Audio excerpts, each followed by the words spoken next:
ذكر رحمة ربك عبده زكريا. Ustaz, saya tahun depan mau menikah.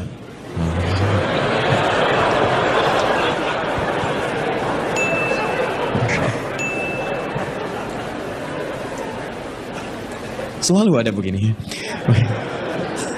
Dengan seorang akhwat. Pasti seorang akhwat, gak mungkin ikhwan. Gak mungkin. Kalau seorang ikhwan ada yang salah dari diri antum ya. Baik, Quran surah ke-49 ayat 13. Ya ayyuhan nasu inna khalaqnakum min dzakarin wa untha. Hei manusia, kami ciptakan kalian pasangannya laki-laki dengan perempuan. Ya, laki-laki disebut dengan ikhwan, perempuan disebut dengan akhwat. Jadi kalau antum ikhwat pasti pasangannya akhwat ya. Allah menciptakan Adam dengan Hawa, bukan Adam dengan Adam, ya, ini beda.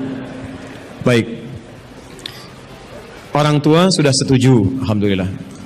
Qadar Allah beberapa hari lalu ia memberi kabar bahwa ia sudah menerima lamaran ikhwan lain. Masya Allah. Baik, nasib. Padahal anak sudah sabar menunggu dia selama 4 tahun. Masya Allah. Baik, luar biasa. Kita sudah capek-capek hampir 2 jam mendapatkan cahaya, antum jadi meredup lagi. Masya Allah. Saya sabar menunggu dia selama 4 tahun tanpa komunikasi. Ini masalahnya. Beri saya nasihat Ustadz agar saya bisa melupakan dia, agar anak bisa fokus kembali. Allahu Akbar. Agar saya bisa fokus kembali menghafal Al-Quran dan hadis. Ini ujiannya. Jadi pertanyaan saya, antum pengen menghafal Al-Quran dan hadis atau pengen menikah? Baik. Quran surah ke-57 Al-Hadid ayat ke-22. Quran surah ke-2 Al-Baqarah ayat 286. Quran surah ke-3 Ali Imran alhamdulillah ayat 142, posisi paling kiri sebelah atas. Taib. Saya mulai dari Quran surah Al-Hadid surah 57 ayat 22. Ma asaba min musibatin.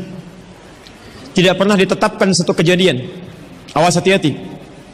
Di bumi fil ardi wala fi anfusikum, atau menimpa dirimu, illa fi kitabin min qabli an nabraha, kecuali semua itu telah tertuliskan di dalam kitab sebelum semuanya nampak dalam kehidupan. Ayat ini ingin memberikan gambaran bahwa semua kejadian-kejadian yang terjadi di muka bumi ini, termasuk dalam terkait aktivitas kita, termasuk dalam pencarian jodoh kita, semuanya telah tertuliskan, diatur oleh Allah Subhanahu wa taala. Singkatnya, semua ada dalam aturan Allah.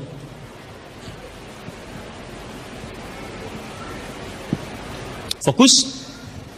Lihat, Allah telah mengatur si fulan hidup sekian sekian sekian, meninggal sekian sekian sekian, rizkinya sekian, jodohnya akan mendapatkan sekian sekian sekian.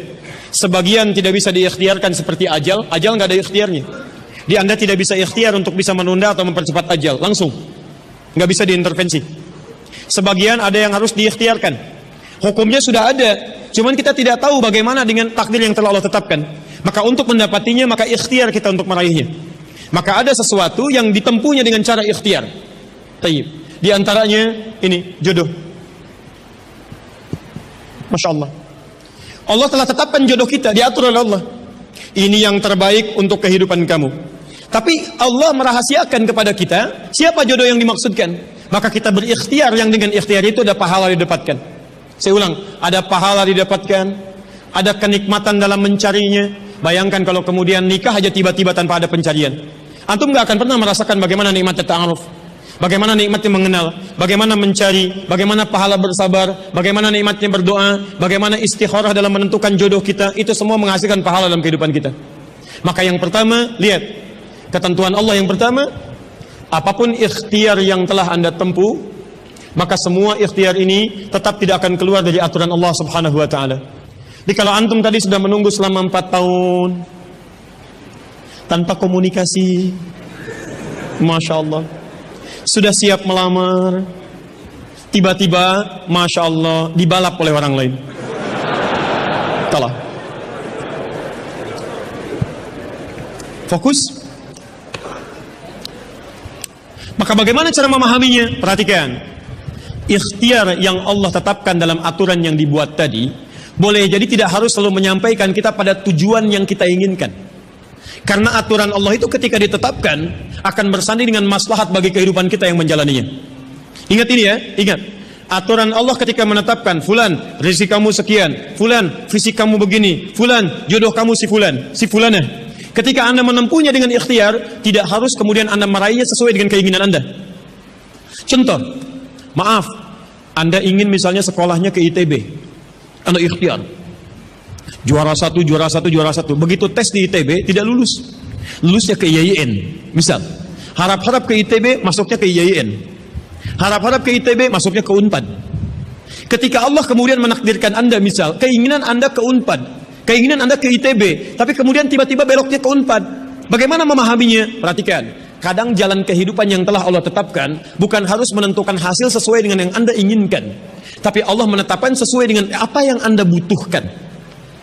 Anda ingin ke ITB, tapi apa yang Anda dapatkan di ITB bukan maslahat buat kebutuhan Anda. Maka dibelokkan oleh Allah ke UNPAD supaya Anda mendapatkan apa yang Anda butuhkan dalam kehidupan Anda. Karena Allah mengabulkan apa yang Anda butuhkan, bukan apa yang Anda inginkan. Saya ulang, Allah mengabulkan hanya apa yang Anda butuhkan, bukan apa yang Anda inginkan. Ada 3 jenis cara pengabulannya. 1.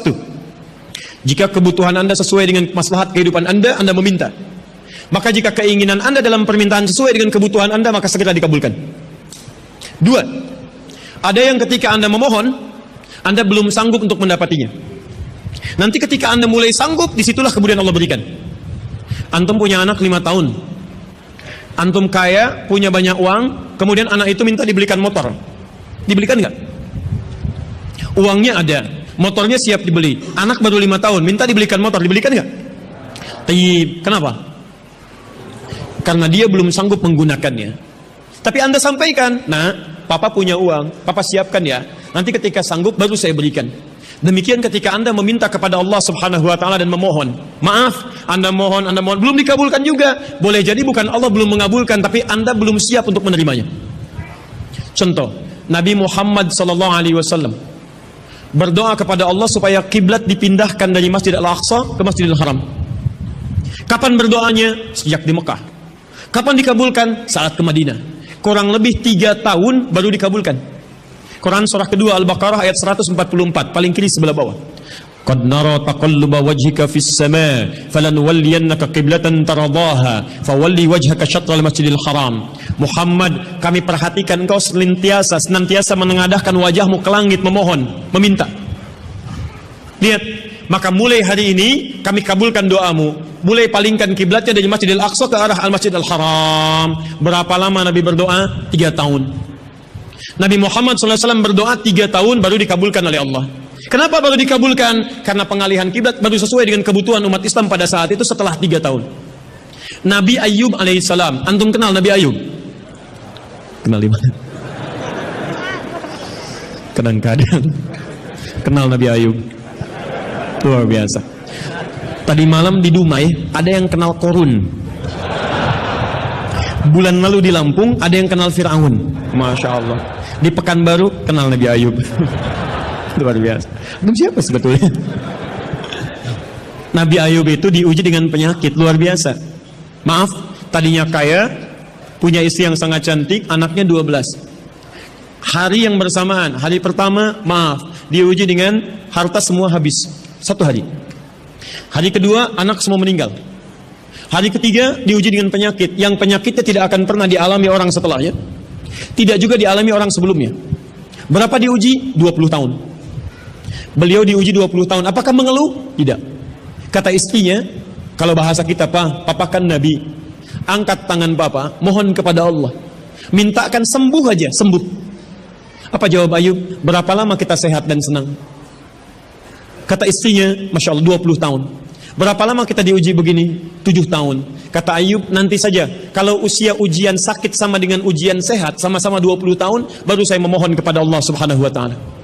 Anda bisa bayangkan Nabi Ayub, Nabi, Rasul, dekat dengan Allah, jaminannya surga, surga tingkat tinggi, diberikan ujian 20 tahun, beliau bersabar dan tetap ibadah. Antum, Masya Allah, mahasiswa, baru semester 5, bukan Nabi, bukan Rasul, surga belum jelas, amalan masih berantakan, hisab masih menegangkan, surga belum ada jaminan, baru 4 tahun.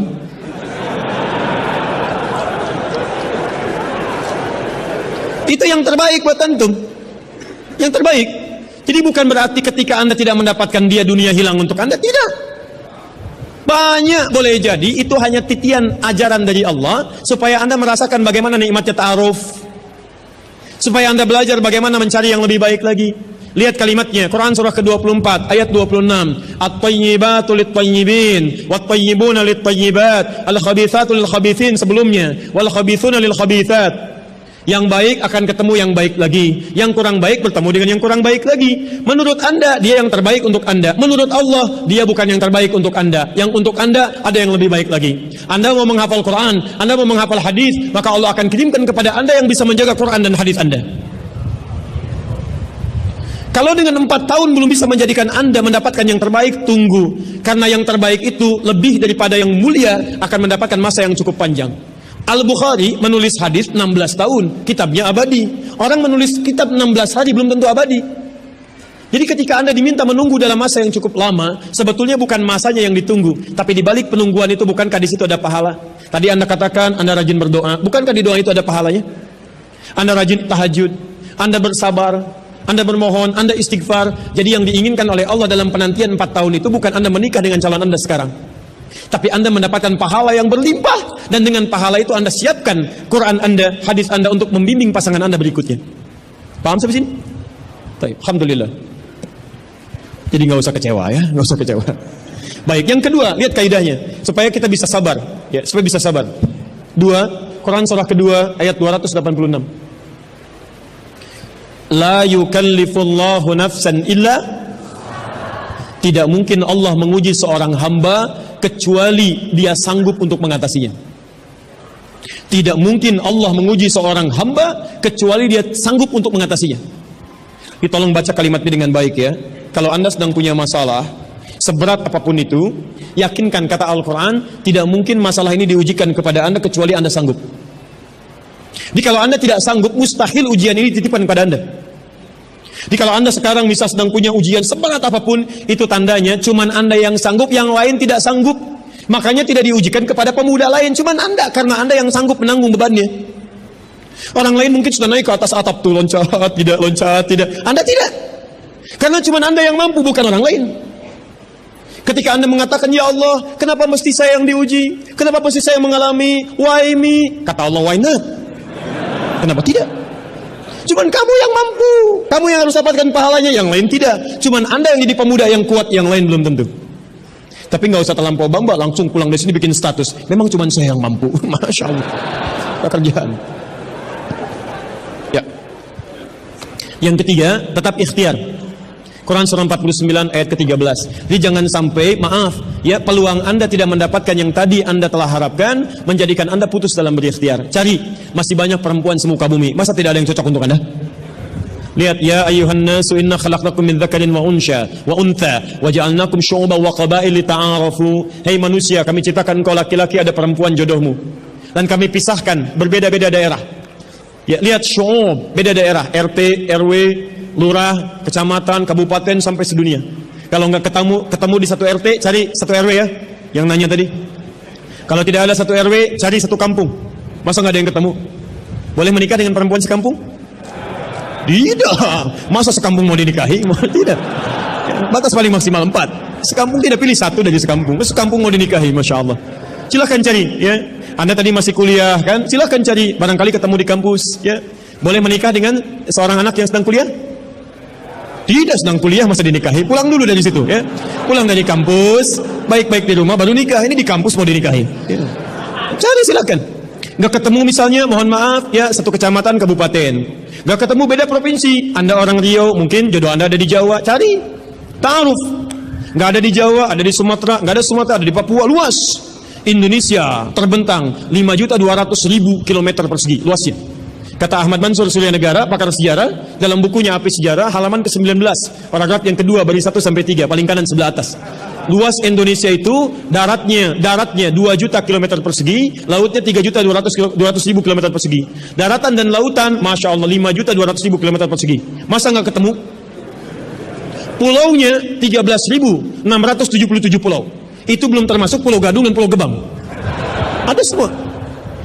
Nggak ada di Asia Tenggara, nggak ada Asia Tenggara di Asia, nggak ada Asia Amerika, nggak ada Amerika di Eropa, nggak ada Eropa di Afrika. Masa nggak ada yang cocok? Kalau tidak ada, mungkin antum ahli surga, karena itu pun jodoh antum pun bidadari surga. Masya Allah. Tapi sebelum ke surga, baiknya menikah dulu di dunia, ya. Sebelum kiamat kurang 2 hari. Tuh, mic aja ada pilihan, masa antum tidak ada?